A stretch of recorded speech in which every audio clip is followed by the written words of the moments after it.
한 주간 잘 사셨습니까? 네. 날씨가 많이 포근해서 이제 옷 두께도 점점 얇아지는 것 같습니다. 하지만 우리가 얇아지어서는 안 될 게 있죠. 믿음의 두께. 믿음의 두께는 항상 해가 갈수록 두꺼워져야 흔들리지 않는 신앙의 사람이 될 줄 믿습니다. 우리는 하나님의 자녀입니다. 하나님의 자녀는 은혜로 왕노릇하는 자다라고 바울은 계속해서 우리에게 말씀했습니다. 그리고 예수 그리스도 안에 있는 자들에게는 결코 중재함이 없다 말하면서 죄와 사망의 법에서 우리는 해방되었다라고 선포하였습니다. 우리가 삶을 살아가면서 죄악된 세상의 여러 가지 것들이 우리를 힘들게 하고 또 그것이 계속해서 나의 귓전에서 나를 유혹할 때는 참 견딜 수 없는 그런 고통 속에서 헤맬 때도 참 많습니다. 그러나 계속해서 주시는 말씀을 통해 우리가 확신할 수 있는 것은 하나님의 사랑이 나를 강권하시기 때문에 또 나를 도우시는 하나님 은혜가 지금 나를 붙들고 계시기 때문에 우리는 결코 낙심하거나 실망할 이유가 없다는 것입니다. 성경 말씀은 지속적으로 이렇게 은혜의 말씀을 전하지만 우리가 살아가는 현실은 어떻습니까? 고난이 계속해서 나를 졸졸졸 따라다니고 있죠. 왜 그럴까요? 왜 하나님의 사랑받는 자녀인데 왜 나에게 고난이 찾아오는 것일까? 하나님의 은혜의 왕노릇하는 자로 성경은 증거하시는데 정작 나의 삶의 현장에는 이 은혜가 왕노릇하지 아니하고 고난이 계속해서 네 삶의 왕자리를 차지해서 나를 힘들게 하는 것일까? 여러분 왜 그럴까요? 사도는 우리가 지난주 보신 것처럼 그 내용들을 로마서 8장 17절에서 이렇게 증거를 하셨죠. 자녀이면 또한 상속자 곧 하나님의 상속자요 그리스도와 함께한 상속자니 우리가 그와 함께 영광을 받기 위하여 고난도 함께 받아야 할 것이니라. 왜 고난이 있는가? 이 연단과 훈련을 통해서 하나님의 영광을 상속받기 때문이다는 것입니다. 그러므로 우리 모두가 우리 인생의 삶을 살아가면서 겪게 되어지는 여러 가지 일들 속에서 고난의 무게 때문에 아파하지 말고 내가 지기 힘든 고난의 무게가 더 무거워지고 있다는 사실은 하나님께서 나를 더욱더 온전한 성도로 세우기 위한 과정에 있구나 생각하시면서 이 고난 또한 감사하는 우리 모두가 되기를 바랍니다. 여러분 순교 당하는 것만이 삶을 살아가면서 큰 불이익을 당하는 것만이 고난이 아니죠.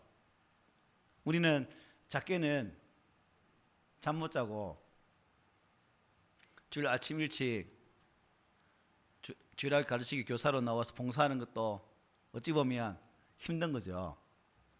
그리고 우리 친구들은 주일날 다른 친구들은 다 두 다리 쫙 뻗고 자는데 일찍 나와야 된다는 그 고통.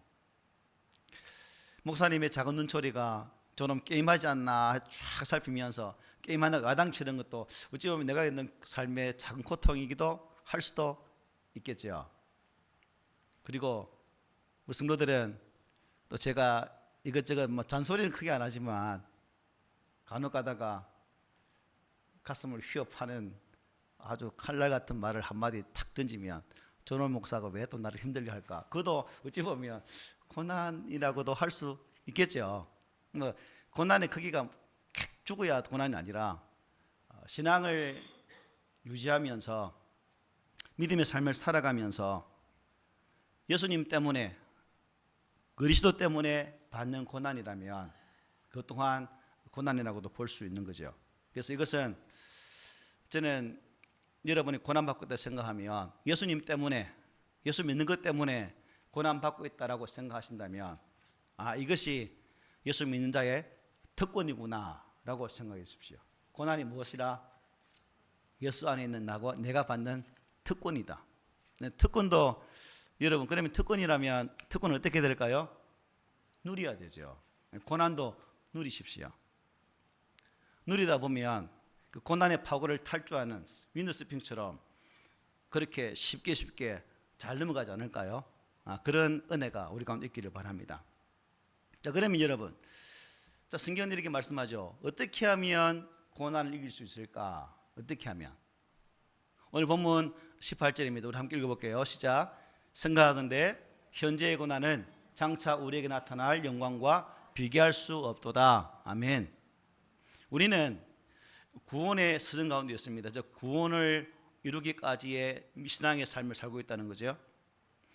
의롭다 인정받는 칭의, 거룩해져가는 성화, 끝까지 견디어서 이겨내는 성도의 견인, 그리고 마지막 하나님 앞에서는 영광, 영화죠. 이러한 네 개의 성화의 과정을 거쳐서 우리는 하나님의 거룩한 은혜 자리에 나갈 수 있다는 사실입니다. NIV 성경은 우리에게 나타날 영광을 우리 안에 나타날 영광으로 해석을 합니다. 그래서 장차 우리에게 하나님의 영광이 임할 것인데 우리 안에 가득 채워질 것이라고 말씀하시는 거죠. 우리는 그 영광의 일부가 되어서 영광이 우리인지 우리가 영광인지 구분하지 못할 그런 정도가 된다는 겁니다. 우리 또 서로 안에서 서로에게 있는 하나님의 은혜의 충만한 모습도 서로를 통해서 보게 된다는 거죠. 옆에 계신 믿음의 성도가 성령의 충만한 은혜 안에 있는 거 한번 보십시오. 있는 것 같아요? 아니면 다 빠져나가지고 바람 빠진 풍선처럼 쪼글쪼글한 상태입니까? 풍선이 바람이 꽉 차서 팡팡 터지는 것처럼 그런 풍성함 우리 서로 안에 있어야 되겠죠. 하나님은 지금도 우리 안에 역사하셔서 내가 잃어버렸던 그 영광을 회복하시기를 원하십니다. 하나님께서 원래 주셨던 기쁨과 즐거움과 평안과 행복이 우리 하나님 일하심으로 우리 안에 회복되기를 원하신다는 사실입니다. 죄라는 것이 이 모든 것을 깨뜨리고 우리의 삶을 공고한 상태로 하나님께서 기뻐하지 않은 그러한 상태로 인도하실지라도 성령님은 여전히 내 안에 역사하셔서 우리의 걸음을 하나님 기뻐하시는 자녀로서의 삶을 살아갈 수 있도록 도와주고 계시다는 거죠. 이 믿음이 우리 가운데 확신으로 차올 때 우리는 하나님의 거룩한 영광을 우리 눈으로 직접 목도할 수 있는 것이고 그 영광의 나라를 사모하면서 소망 가운데 승리할 수 있다는 사실입니다. 이 믿음이 우리 가운데 있어져야 되지 않을까요? 있기를 소망합니다. 영광스러운 장래의 소망을 가진 사람은 여러분 오늘을 견딜 수 있습니다. 위준이 휴가 왔는데 군대 입대한 사람은 입대하자마자 뭘 기다릴까요?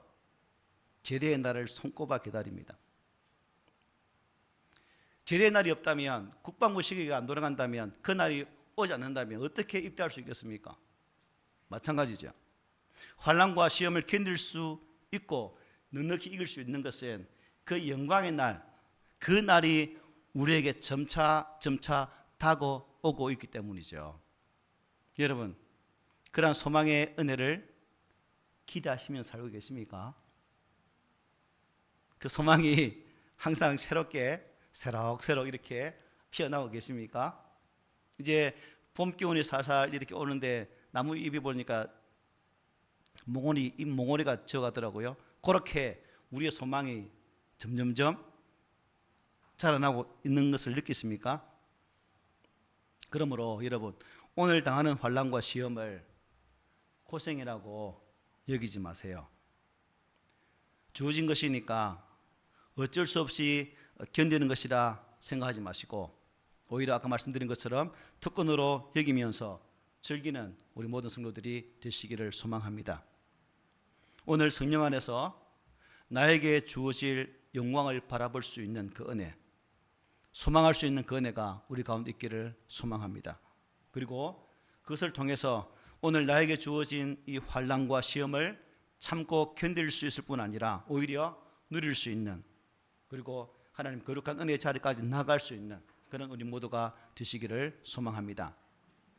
그런데 여러분, 장차 우리에게 임할 영광이 참 얼마나 놀라운 복과 은혜인지, 피조물, 사람 말고 하나님께서 가장 아름답게 만든 우리 사람 말고 사람 외에 다른 모든 피조물들까지도 그날을 고대한대요. 고대. 오늘 본문 19, 20절 이렇게 말씀하죠. 피조물이 고대하는 바는 하나님의 아들들이 나타나는 것이니 피조물이 허무한 데 굴복하는 것은 자기의 뜻이 아니요 오직 굴복하게 하시는 이로 말미암음이라고 말씀하죠. 19절에 보면 이 말씀을 원문에 보니까 이렇게 말해요. 피조물의 고대는 하나님의 아들들이 나타나는 것을 고대하는 것이라. 고대가 두 번 옵니다. 두 번. 고대란 말이 뭐예요? 간절한 기대, 계속해서 갈망하는 기대, 그것을 고대로 말씀할 수 있죠.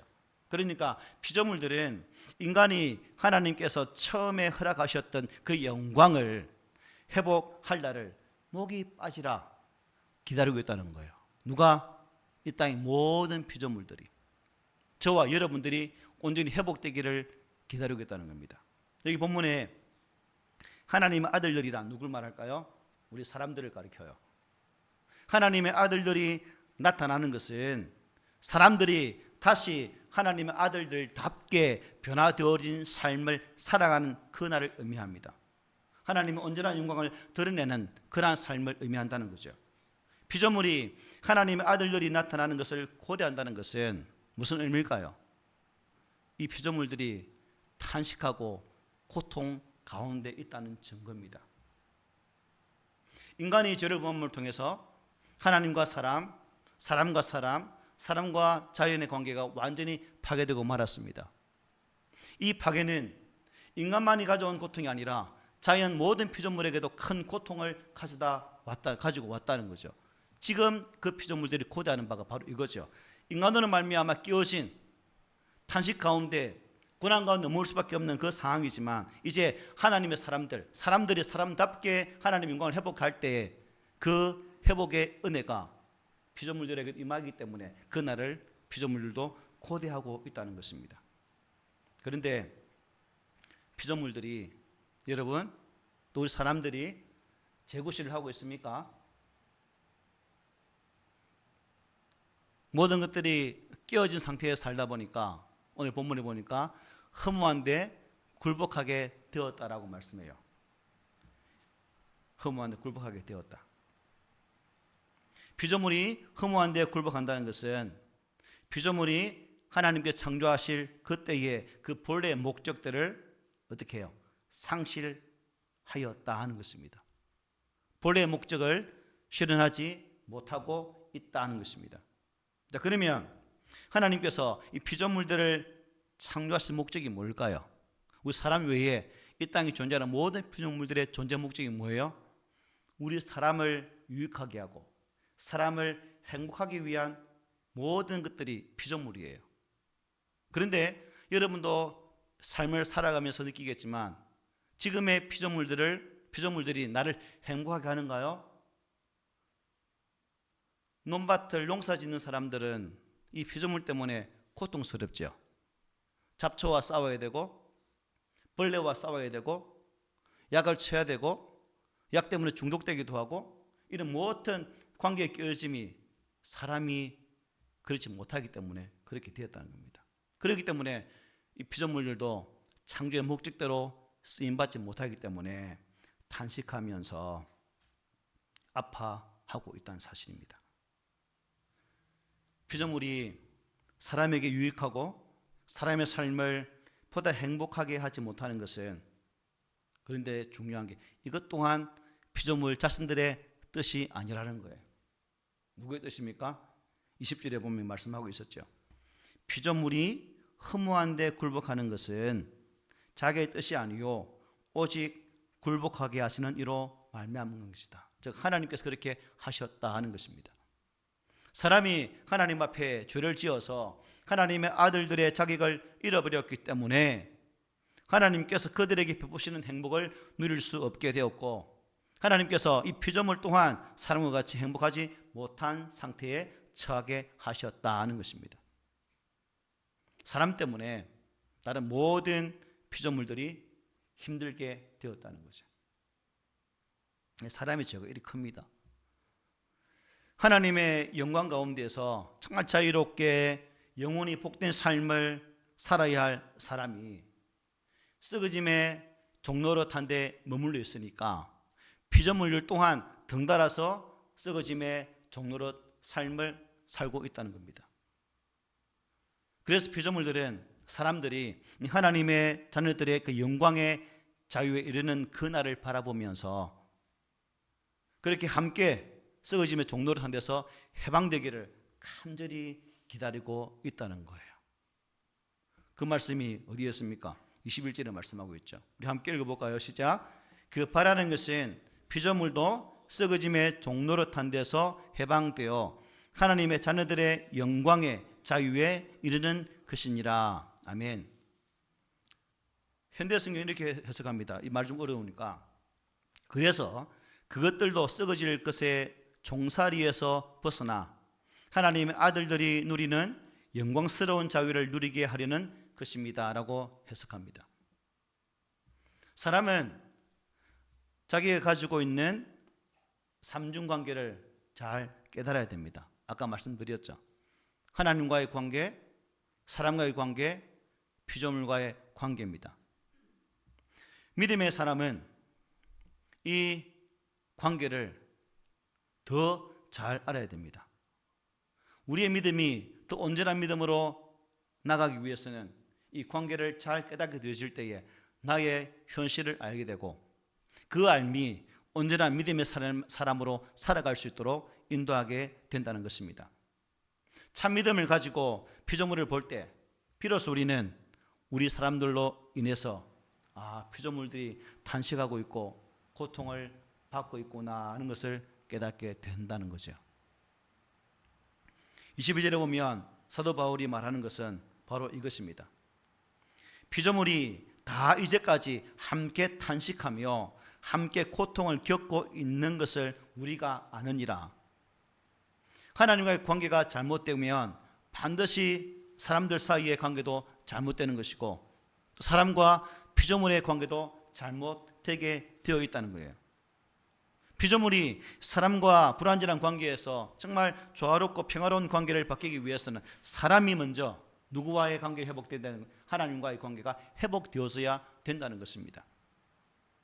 사도 바울은 피조물이 탄식하며 고통을 겪고 있다고 말했죠. 그리고 하나님의 아들들이 나타남이 없으면 피조물이 썩어짐의 종로를 한 데서 해방될 수 없다라고 말했습니다.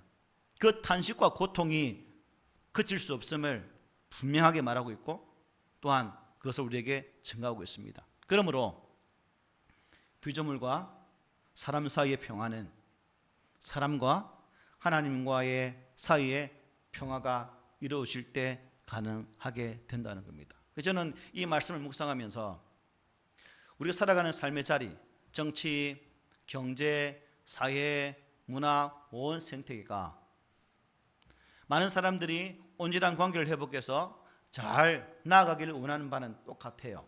그런데 우리 인생이 아무리 그 모든 분야에서 잘 되기를 소망하지만 여전히 잘 되고 있지 않는 이유가 무엇일까라고 저는 이 말씀이 새벽기도 때 탁 떠오르더라고요. 무엇일까? 내가 하나님을 보지 못하기 때문이구나. 즉 사람이 하나님을 알지 못하기 때문에 사람이 하나님의 뜻을 알지 못하기 때문에 사람과 사람과의 사이에서 이루어져야 할 정치, 경제, 사회, 문화 모든 계통이 파괴되어서 계속해서 어려움 가운데 머물 수밖에 없다는 사실을 깨닫게 하셨어요. 그리고 생태계도 마찬가지입니다. 내가 하나님 관계 속에서 바른 나 자신을 깨닫게 되어지면 자연을 향한 나의 삶의 이유를 깨닫게 된다는 거죠. 그런데 이 하나님을 보지 못할 때 아무리 자연 보호 운동을 하고 생태계 보호 운동을 하고 북극의 흰 곰이 물이 없어서 얼음이 없어서 힘들어가고 있습니다. 굶어 죽어가고 있습니다. 우리 함께 도우시다라고 말할지라도 정녕 우리가 참여한다 할지라도 그것이 회복되지 않는다는 거예요. 이 모든 것 또한 하나님의 관계가 회복되어질 때에 비로소 가능하게 된다는 거죠. 피조물들이 해방되는 것은 그들의 스스로의 노력이 아니라 인간이 하나님과 관계 속에서 온전한 관계를 회복할 때에 가능하게 된다는 거죠. 우선순위가 우리 인생의 우리 모든 이 땅의 사람들의 가장 제일 순위가 무엇과의 관계를 회복할 때 이것이 가능할까라고 물었을 때 창조주 하나님 관계 속에서 이것이 가능하다 하는 사실을 알게 된다는 것입니다. 그러므로 우리 그리스도인들이 가장 먼저 하나님의 영광을 드러내는 삶을 살아야 하죠. 하나님 앞에서 정말 겸손과 순종과 감사의 삶을 살아가야 합니다. 탐욕을 버려야 되겠죠. 이기주의를 버려야 되겠죠. 사치와 허영과 과소비, 낭비적인 모든 것들도 다 버려야 됩니다. 또 교회가 참된 교회가 되기 위해서는 똑같죠. 교회의 존재 이유가 무엇일까? 왜 하나님께서 전도를 통해서 사람을 부르시고 그 영혼들을 자리에 앉게 하실까? 뭐예요? 전도, 선교, 교회의 존재 이유가 뭐예요? 하나님께서 이 땅 인생들을 불러서 그들을 예배자로 세우기 위함이라는 사실이에요. 이것을 모르고 우선순위가 바뀌면 참된 교회가 될 수 없는 거죠. 그런 측면에서 우리 사람이 하나님 앞에 온전히 바르게 서게 될 때 비로소 하나님 관계 회복되어지고 이 땅의 모든 것이 바른 모양으로 회복될 수 있겠다 하는 사실을 깨닫게 되죠.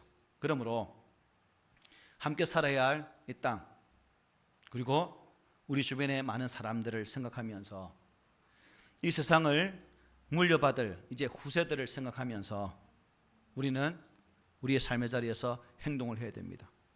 그것이 믿음의 실천으로 이어질 때에, 그것이 나의 삶의 자리에 삶으로 나타나게 될 때에 온전한 모습으로 진정한 피조물에게도 해방의 은혜가 임하게 되는 것이죠. 계속해서 바울이 말합니다. 23절부터 25절 말씀입니다. 그뿐 아니라 또한 우리 곧 성령의 처음 익은 열매를 받은 우리까지도 속으로 탄식하여 양자 될 것 곧 우리 몸의 속량을 기다리느니라. 우리가 소망으로 구원을 얻었음에 보이는 소망이 소망이 아니니 보는 것을 누가 바라리요? 만일 우리가 보지 못하는 것을 바라면 참음으로 기다릴지니라 말씀합니다. 신앙생활을 하면서 여러분 힘드시죠? 어렵죠? 말씀의 삶을 살아내기가 결코 쉽지 않죠. 그런 생각 속에 잠기면 내가 하나님 은혜 안에 있나? 구원받는 백성인가? 라는 생각도 들 수 있을 거예요. 그래서 토마스 왓슨은 이렇게 말을 합니다. 경건한 자가 희미한 신앙생활을 할 수도 있을 것입니다. 사랑의 맥박이 약해질 수도 있을 것입니다. 마치 시내가 마르듯이 은혜의 운동이 막힐 수도 있을 것입니다. 경건한 자 속에서 은혜가 역사하는 대신에 부패가 역사할 수도 있을 것입니다. 인내 대신에 불평, 천국 대신에 세속성, 그래서 중생한 자 속에서도 부패가 활기차게 작동할 수도 있을 것입니다. 엄청난 죄에 빠질 수도 있을 것입니다. 그러나 은총이 줄어드는 경우는 있어도 그것이 말라 빠지지는 않습니다. 은총이 감소되기는 해도 폐지되지는 않습니다. 은혜가 가리워지기는 해도 해체되지는 않습니다. 성도는 어느 정도 은혜에서 떨어질 수는 있어도 은혜의 상태에서 떨어져 나가지는 않습니다 라고 말했습니다.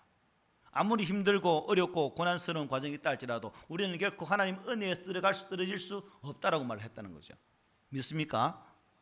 예, 우리가 비록 예수 그리스도 안에서 하나님의 자녀로 거듭났지만, 또한 그리스도라고 말할 수 있지만, 성령 안에서 분명한 거듭난 체험을 한 성도라고 말하지만, 육신을 입고 있는 한 넘어질 수도 있고 떨어질 수도 있다는 것입니다. 심각한 죄를 범할 수도 있다는 것입니다. 그러나 바로 그 순간에도 하나님께서는 결단코 당신을 사랑하는 백성들을 여러분 버리지를 마르신다는 거예요. 이게 은혜죠. 회복시키기 위해서 영원히 마르지 않는 당신의 용서와 은혜와 사랑을 지금도 막 쏟아 부어주고 계시는 거예요. 그래서 진정으로 거듭난 그리스도인들은 탄식하며 우리의 몸이 구원받게 되어질 그날을 사모하면서 기다리는 것입니다. 이것이 성도의 소망이 되어야 되는 거죠. 기다림. 기다림은 여러분 지루하지요. 약속 시간을 정하고 누구와의 기다림을 딱 정해놓고 기다리는데 이 약속 시간 늦으면 어떻게 해요? 근데 짜증이 나죠. 신경질 팍팍 나고. 그래서 저는 기다리면 10분 이상 안 기다리고 안 오면 그냥 가버립니다. 요즘엔 많이 유해졌죠. 옛날에는 땡 치면 땡 하는데 참 사노라니까 이 머리가 흰 개수가 많아질수록 이 마음도 조금씩 넓어지는 것 같아서 좋은 건지 아닌지 모르겠지만 어쨌든 그렇습니다. 성도의 소망이라는 거죠. 이 사부지람도 보면 이렇게 말씀해요. 우리가 소망으로 구원을 얻었다라고 말씀했습니다. 성도는 이 몸의 속량을 기다리는 소망을 가지고 있다고 말씀드렸어요. 그런데 이 소망은 믿음 없이는 결코 가질 수가 없다는 거죠. 믿음 없이는. 따라 소망은 구원받는 일과 직접적인 관련이 있어요. 성도에게 소망을 불러일으키는 원동력은 오직 하나님의 구원의 은혜에 대한 믿음뿐입니다. 무엇뿐이라고요? 믿음. 그리고 보이는 소망이 아니니 보는 것을 누가 바라리요라고 말씀하죠. 이것은 성도의 소망이 육신의 눈으로 보이는 이 세상에 초점을 맞춰주는 것이 아니라 예수를 통한 그리스도를 통한 하나님의 구원의 언약에 초점을 맞추고 있다는 것입니다. 비록 삶의 현장이 세상이지만 세상의 여러 가지 것들에 노출되어 있는 삶을 살고 있지만 이 세상의 모든 것이 우리가 누려야 할 그런 것들이지만 그 속에 매몰되어 살아가는 그런 삶이지만 우리가 그것에 초점을 맞추지 아니하고 세상 가운데서도 주 예수께 우리의 초점을 맞추고 우리의 구원의 날을 기다리며 살아라 하는 것입니다. 이 땅의 것이 우리의 소망이 아니라 장차 하나님의 거룩한 나라가 나의 소망의 자리가 되어지기 때문에 그 나라를 소망하며 살라라고 말씀을 주고 있는 거예요. 그러므로 이 소망을 지니고 있는 자가 믿음 있는 자고 성도라고도 말할 수 있는 거죠. 여러분 안에 소망이 있습니까? 없으면 성도 아니에요. 그냥 교인이에요. 교인. 교인으로 사시겠습니까? 아니면 성도로 사시겠습니까? 우리 모든 성도들이 귀한 성도들로 살았으면 좋겠습니다. 하나님께 대한 성도의 소망은 무조건 바라고 기다리는 소망이 아니죠.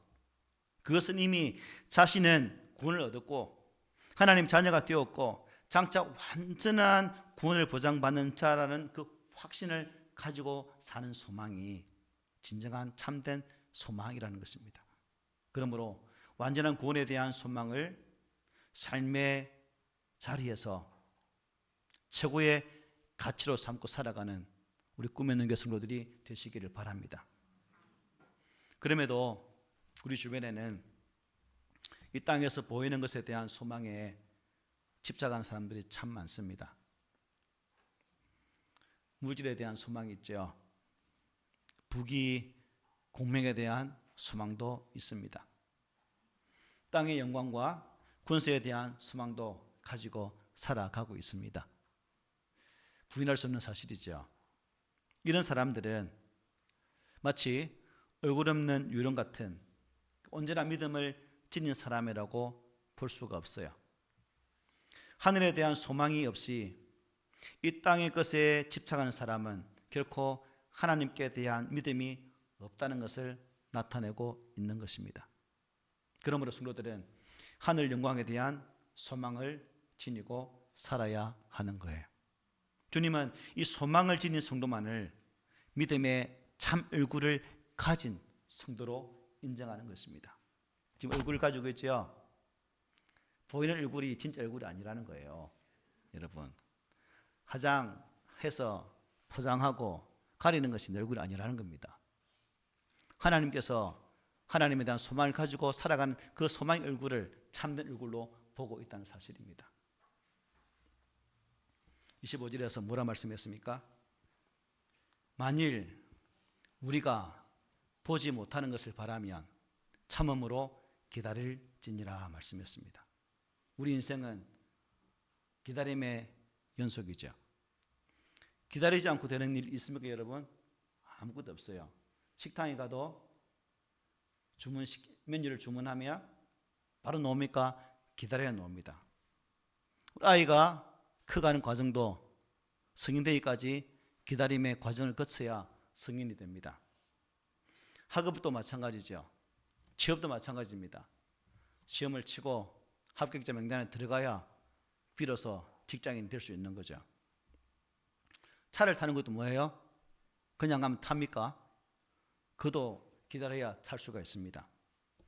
결혼한 부부가 아기를 얻는 것 또한 기다려야 아기를 선물로 받을 수가 있는 거죠. 그러므로 인내, 꼭 기다림은 우리 인생살이의 필수 과정이다라고 볼 수 있죠. 마찬가지로 우리 성도의 신앙도 기다림의 연속입니다.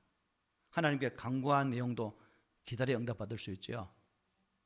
예수를 닮는 일도 우리의 믿음이 성장되어져야 닮아갈 수 있는 거예요.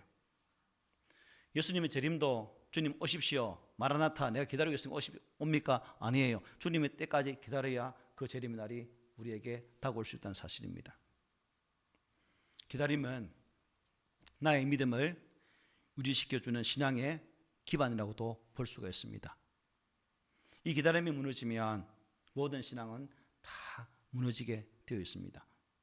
예수님은 로마서 이렇게 말했죠. 참고 선을 행하여 영광과 존귀와 썩지 아니할 함을 구하는 자에게로 영생으로 하시고라고 말씀하셨어요. 신앙생활 중에서 가장 어려운 것이 바로 이 기다리는 것입니다. 이 일은 결국 누구와의 싸움일까요? 바로 자기와의 싸움이라고 볼 수 있죠. 이 자기와의 싸움에서 이기는 성도만이 사단도 이기고 세상도 이겨서 장차 하나님의 거룩한 약속의 영생의 은혜 자리에 들어갈 수 있다는 사실을 꼭 기억하시기를 바랍니다. 이런 삶을 살아가기가 얼마나 힘듭니까? 그래서 바울은 여기서 말씀을 땡 끝내지 않고 26절, 27절에서 이렇게 말씀하죠. 우리 함께 읽어봅시다. 시작. 이와 같이 성령도 우리 연약함을 도우시나니 우리는 마땅히 기도할 바를 알지 못하나 오직 성령이 말할 수 없는 탄식으로 우리를 위하여 친히 간구하시느니라. 마음을 살피시는 이가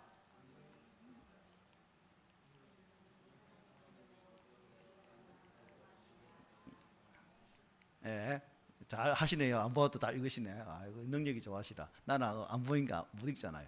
마음을 살피시는 이가 성령의 생각을 하시나니 이는 성령이 하나님의 뜻대로 성도를 위하여 간구하심이니라. 아멘. 성령께서 어떻게 해요? 나의 연약함을 도우신다라고 말씀해요. 여기서 우리의 연약함이란 어떻게 기도해야 될지, 무엇을 위해 기도해야 할지를 잘 알지 못하는 우리의 상태를 가리키는 말이죠. 나의 상태, 믿음이 결핍되어 있는 모습, 충만하여 하지 못해서 바람 빠진 모처럼 살아가는 그 모습, 여러 가지 공감 속에서 아파하고 괴로워하는 모습, 삶의 방향을 상실해서 어떻게 나가야 될지를 모르는 그 상황에 빠져있는 나의 모습, 이 모습 속에서 탄식하고 있는 나를 바라보면서 누가요? 성령께서 탄식하며 기도한다는 겁니다. 이게 성도가 가진 은혜가 아닐까요? 나에게는 그런 힘이 없지만, 나에게는 그런 능력이 없지만 하나님께서 지금도 나를 위해 탄식하며 중보하시는 은혜가 우리 각자에게 있다는 사실입니다. 우리에게 보내신 성령님, 그 성령님이 지금도 나의 상태를 가장 잘 아시고 나를 위해 친히 기도하고 있다는 이 말씀, 이게 우리 성도들의 삶의 큰 위로의 말씀이라 확신합니다.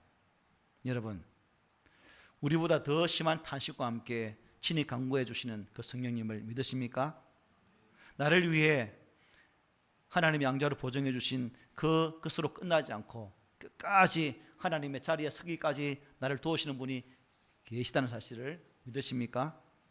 네, 그러므로 오늘 우리 성도들의 모든 성도들이 성령 안에서 그리스도와 함께하는 하나님의 거룩한 상속자로서 또 받게 되어질 그 영광과 기쁨과 즐거움과 행복함 또 그 쉼을 정말 나의 삶의 자리에서 맛을 보는 그러한 성도들이 되시기를 바랍니다. 출애굽기의 저자 존 번연이 이렇게 말했습니다. 만약 예수께서 나를 맞으실 때 칼을 들고 나오실지라도 나는 그분의 발 아래에 내 몸을 던질 것입니다.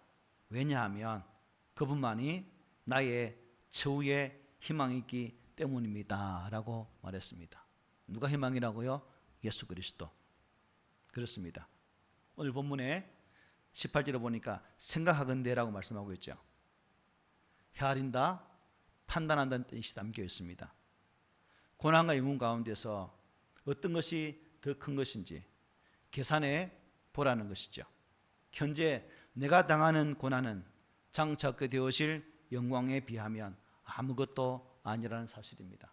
여러분, 인생살이가 힘들고 삶의 자리가 고단하고 힘이 들어서 눈물로 지새우는 날의 수가 점차 증가할지라도 지금도 탄식하며 나를 위해 기도하시는 하나님의 은혜의 손길 앞에 여러분을 맡기시고 또한 고난과 영광 가운데서 더 큰 은혜로 역사하실 주 하나님을 바라보면서 소망 가운데 승리할 수 있는 우리 모두가 되기를 오늘 말씀으로 부탁을 드립니다. 아멘.